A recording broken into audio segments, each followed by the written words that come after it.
আপনি বলছিলেন সে ফিরে আসবে কিনা। আমি মনে করি তাকে যে আমি ওয়ার্নিং দিয়েছি, পৃথিবীতে তিনি একমাত্র রাজনীতিবিদ, নিজেও ধ্বংস হয়ে গেছেন, নিজের দলটাকেও ধ্বংস করেছেন তার ভুল সিদ্ধান্তের কারণে। তিনি যদি তখন ক্ষমতা হস্তান্তর করতেন তার দল সঠিকভাবে থাকত। আজকে তিনি দলটাও ধ্বংস করেছেন, নিজকেও ধ্বংস করেছেন। পৃথিবীর ইতিহাসে তিনি যে কাজটা করেছেন এটা কখনো হয় নাই।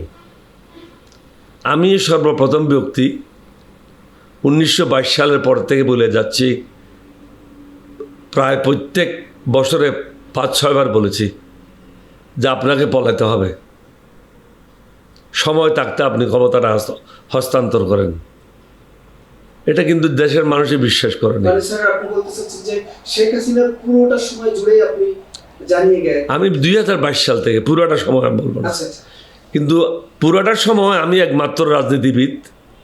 এটা আমার নিজের কথা না, আপনি সার্চ দিলে পাবেন গুগলে যে আমি তাকে সবসময় ভুল কাজের জন্য সমালোচনা করেছি, ভালো কাজের জন্য তাকে প্রেস করেছি, বাহবা দিয়েছি। আমি কিন্তু বেঈমান মুনাফিকের মতো কাজ করি নাই, নিজের স্বার্থ উদ্ধারের মতো কাজ করি নাই। নিজের স্বার্থের জন্য বাপ ডাকবো আর পা ছাড়বো, এই রাজনীতি কর্নেল ওলি করে না। ডক্টর কর্নেল ওলি আহমদ আল্লাহ রসুলে বিশ্বাস করে এবং নিজের পায়ের উপর দাঁড়ানো শিখেছে। আমি মুক্তিযুদ্ধে সর্বপ্রথম বিদ্রোহ করেছি, আমি কোনো কারো বাপের দয়ায় রাজনীতি আসি নাই। সুতরাং আমার যেটা পরামর্শ দেওয়া এটা আমি ইমানদারির সাথে দিয়ে যাই, না হলে আল্লাহর কাছেও আমাকে জবাবদিহি করতে হবে। আপনি বলছিলেন সে ফিরে আসবে কিনা। আমি মনে করি তাকে যে আমি ওয়ার্নিং দিয়েছি, পৃথিবীতে তিনি একমাত্র রাজনীতিবিদ, নিজেও ধ্বংস হয়ে গেছেন, নিজের দলটাকেও ধ্বংস করেছেন তার ভুল সিদ্ধান্তের কারণে। তিনি যদি তখন ক্ষমতা হস্তান্তর করতেন তার দল সঠিকভাবে থাকত। আজকে তিনি দলটাও ধ্বংস করেছেন, নিজকেও ধ্বংস করেছেন। এই ধরনের কর্মকাণ্ড হয়েছিল 1971 সালে মুসলিম লীগের সাথে। মুসলিম লীগের ভুল সিদ্ধান্তের কারণে তাদের স্বাভাবিক রাজনৈতিক মৃত্যু হয়েছিল।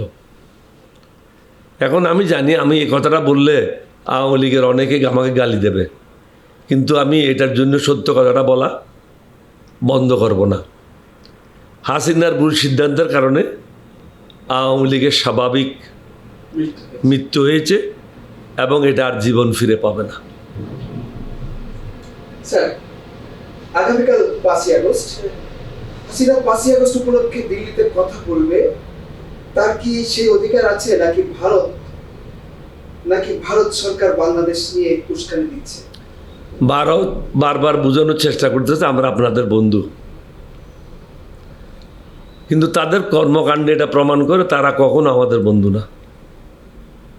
আমাদের অনেকগুলি অভিন্ন নদী আছে, সব নদীগুলি তারা বাদ দিয়ে আমাদের পানিগুলি বন্ধ করে দিয়েছে। শুষ্ক মৌসুমে বাংলাদেশকে শুকিয়ে মারছে, বর্ষা মৌসুমে পানি ছেড়ে দিয়ে প্লাবিত করে বাংলাদেশের ফসলগুলি নষ্ট করে দিচ্ছে এবং আমাদের চারিদিকে তারা কাঁটাতারের বেড়া দিচ্ছে। আপনাকে আমি প্রতিদিন লাথি দেব, আপনার ক্ষতি করব, আর আমি বলবো আমি আপনার ভাই, আমি আপনার বাপ। এটা কি হয়? আপনি যদি আমার বন্ধু হন, ভারত যদি বাংলাদেশের বন্ধু হয়, তাহলে কাঁটাতারের বেড়া দিচ্ছ কেন? তাহলে আমার অভিন্ন নদীগুলির পানি বন্ধ করতেছো কিনা? এগুলি তো আমার প্রাপ্য। সুতরাং বন্ধু হওয়ার জন্য বন্ধুসুলভ ব্যবহার করতে হবে। কথার মধ্যে শুধু বন্ধুত্ব সীমাবদ্ধ রাখলে হবে না। আপনি বাংলাদেশের শত্রুদের, দেশদ্রোহীদের সবাইকে আপনি আশ্রয় দিয়েছেন। যারা বাংলাদেশের টাকা লুণ্ঠন করে বাংলাদেশের জনগণের ভাগ্য নিয়ে ছিনিমিনি খেলে 15 বছর ভারতে আশ্রয় নিয়েছে, তাদেরকে কে আশ্রয় দিয়েছে? মোদী সরকার আশ্রয় দিয়েছে। আজকে বাঙালিদের পুষিন কে করতেছে? মোদী সরকার করছে।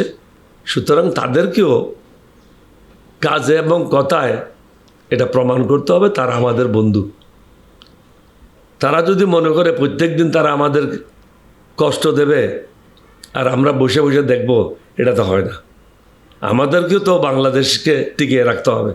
আমরা এই দেশ যুদ্ধ করে স্বাধীন করেছি, সুতরাং আমাদেরকেও দেখতে হবে অন্য কোন দেশের সাথে বন্ধুত্ব করে আমরা টিকে থাকতে পারবো।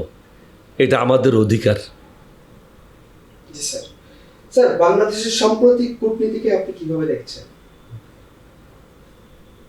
এটা খুব অল্প সময় এই সরকার সময় পেয়েছে।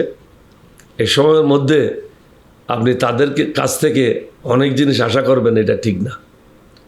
এখনও পর্যন্ত আমি মনে করি তারা সঠিক পথে আছে। এটাকে আরও জোরদার করতে হবে, বাস্তবে রূপ দিতে হবে। খেল করে কোনো লাভ নেই, যা করবেন খোলা করলাম। জি স্যার। মানুষকে বুঝতে হবে যে তারেক রহমান সাহেব বাংলাদেশের জনগণের জন্য কাজ করছে, বাংলাদেশের জনগণের নিরাপত্তা নিশ্চিত করছে। বাংলাদেশ স্বাধীন রাষ্ট্র হিসেবে মাথা উঁচু করে দাঁড়াচ্ছে। শহীদ রাষ্ট্রপতি জিয়াউর রহমানের সময় আমরা কখনো পররাষ্ট্রমন্ত্রীকে ভিতরে ঢুকতে দিই নাই। বিদেশি কোনো রাষ্ট্রপ্রধানের সাথে যখন কথা হয়েছে, রাষ্ট্রপতি জিয়াউর রহমানের সাথে শুধু আমিই ছিলাম। ওখানে কখনো পররাষ্ট্রমন্ত্রীও ছিল না, পররাষ্ট্র সচিবও ছিল না। আমরা দেশের জন্য যেটা ভালো সেই কাজটা করেছি, কোনো কারো বাপের ধারে নেই। তারেক রহমান সাহেবের উচিত হবে দেশের যেটা ভালো সেটা তিনি মাথা উঁচু করে করবেন। আমাদেরকে মরতে হবে। পৃথিবীতে আমরা থাকার জন্য আসি নাই। যে কয়দিন বেঁচে থাকবো, বেঁচে থাকার মতো বেঁচে থাকতে হবে, মাথা উঁচু করে বেঁচে থাকতে হবে, দেশের স্বার্থ রক্ষা করতে হবে। অন্য কারো দালালি করা নয়, দালালি করতে হবে বাংলাদেশের জনগণের।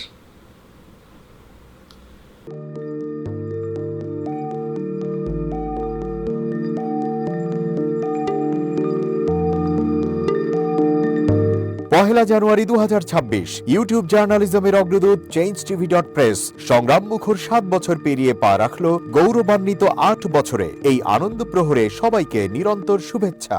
আমি নিজেকে ধন্যবাদ মনে করি। আমি সৌভাগ্যবান, চেঞ্জ টিভির পক্ষ থেকে আমার সাক্ষাৎকার নেওয়ার জন্য তারা আসছেন এবং চেঞ্জ টিভি দীর্ঘ 8 বছর ধরে এই কাজগুলি করছে। আমি তারা অনেক ভালো কাজ করেছেন, দেশের মানুষের সুখ দুঃখের কথা প্রত্যক্ষ তুলে ধরছেন। আমার আশা থাকবে চেঞ্জ টিভি সামনের দিকে উত্তরোত্তর আরও সমৃদ্ধ হবে। একটাই শুধু আমাদেরকে উপদেশ দিতে চায় তাদের কাছে, সেটা হচ্ছে সত্য কথাটা মানুষের সামনে তুলে ধরা, মানুষের ভিতরে কি চায় তাদেরটা তুলে ধরা, মানুষের প্রত্যাশা তুলে ধরা এবং মানুষের মধ্যে এই যে দেশাত্মবোধটা এবং সত্যবাদীটা, এটা জাগরণ করে চেঞ্জ টিভির সামনের দিকে এগিয়ে যাবে। এবং যারা দেশের কথা চিন্তা করে এবং দলমত নির্বিশেষে যে লোকগুলো আছে, তারা দেশের কথা চিন্তা করে, দেশের উন্নয়নের কথা চিন্তা করে, কোনো পক্ষপাতিত্ব করে না, তাদের বক্তব্য দেশের মানুষের তুলে ধরা, এই কাজগুলি সামনে এগিয়ে নিয়ে যাবে, এটা আমার প্রত্যাশা। অনেক ধন্যবাদ আপনাদেরকে, দেশবাসীকে, দেশবাসী সবাইকে আমি ধন্যবাদ জানাচ্ছি। changeTV.press এক ফোঁটা হলুদ নেই। আমরা শুধু আপনাদের কাছে একটাই আবেদন করব, মিথ্যার পিছনে দৌড়বেন না, সত্যকে ধারণ করেন, সত্যকে জনগণের কাছে তুলে ধরেন। সেটা যতই কঠিন হোক না কেন পিছপা হবেন না, ভয়ের কোনো কারণ নাই। আল্লাহর সাথে থাকেন, আল্লাহ আপনাকে সাহায্য করবে। কোনো মানুষের কাছ থেকে কোনো সাহায্য কামনা করবেন না। ধন্যবাদ। changeTV.press এক ফোঁটা হলুদ নেই। হ্যাঁ, চেঞ্জ টিভি আমি বিশেষ কারণে দেখি সুযোগ পেলে, বিশেষ করে তোমার অনুষ্ঠানটা যখন হয় আগে পরে আমি দেখে থাকি, ভালো লাগে, উপস্থাপনা ভালো, মোটামুটি সব কিছু ভালো। আমি তাদের শুভকামনা করি এবং চেঞ্জ টিভি আমি আশা করি সবসময় নিরপেক্ষ, যেহেতু এই চেঞ্জ টিভিটা সংবাদ প্রচারের একটা মাধ্যম, সুতরাং সঠিক সংবাদটাই চেঞ্জ টিভি প্রচার করবে, এটাই আমার কামনা থাকবে তাদের কাছে। সেই সঙ্গে আমার শুভেচ্ছা থাকবে।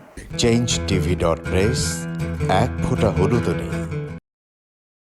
সুপ্রিয় দর্শক, এই চেঞ্জ টিভি বিগত 7 বছর ধরে খুবই গুরুত্বপূর্ণ ভূমিকা পালন করছে আমিরুল মোমিনিন মানিক, উনি তো এখন বাংলাদেশে একজন একটা ন্যাশনাল ফিগার হয়ে দাঁড়িয়েছেন। তিনি সত্যকে ধারণ করে আছেন, সত্য প্রচার করে, সত্যের প্রকাশ করে, সত্য ধারণ করে তিনি একটা পরিবর্তন আনতে চেয়েছেন এই সমাজে।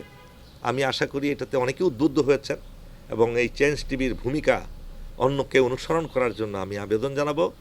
একই সাথে চেঞ্জ টিভির কর্তৃপক্ষ এবং দর্শক শ্রোতাকে আমার ব্যক্তিগত দোয়া এবং শুভেচ্ছা রইল। change tv.press এক ফোঁটা হলুদ নেই।